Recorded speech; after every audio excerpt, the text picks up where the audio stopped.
السلام عليكم. لا تنسوا الاعجاب بالفيديو والاشتراك في القناة تشجيعا لنا لنستمر بنشر المزيد ان شاء الله. الدقائق الأولى ومن الفرصة الأولى لمصلحة جريزمان بكرة عرضية خطيرة راسيو. يا لها من بداية يا جوليان. الضيوف في أحداث هذا اللقاء أتلتيكو مدريد مرة أخرى.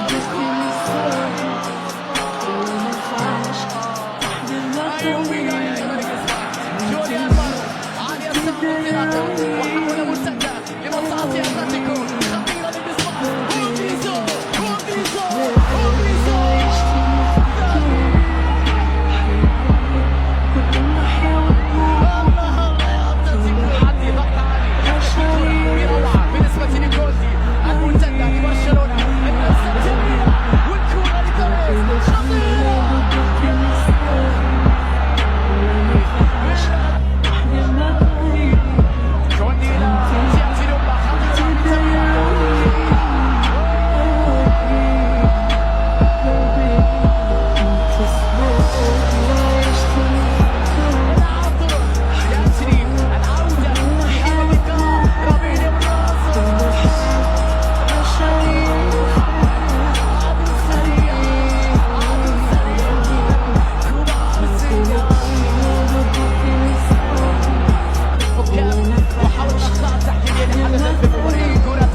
لأنه لامين بصراحة من القلائل في عالم كرة القدم الآن اللي يمتلك إبداع وسحر كروي. جميلة لمسة خطيرة لمصلحة الركن الأنقاص وسورلو، وهذا في تسلل على يجري في جهة اليمين. لامين يحاول داخل منطقة الجزاء أمام المر يمر بكرة جميلة.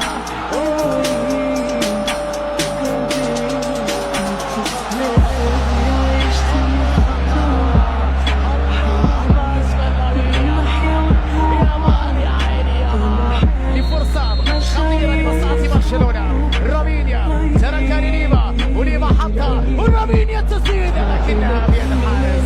حلوه الفكره لمصلحة جوليان ألفاريز بنفسها أمامية خطيرة. كوريا داخل المنطقة بكرة للوراء والتسديدة جميلة والعودة لأتلتيكو بروعة. العودة بكرة ريتي الرائعة قوية جميلة جميلة.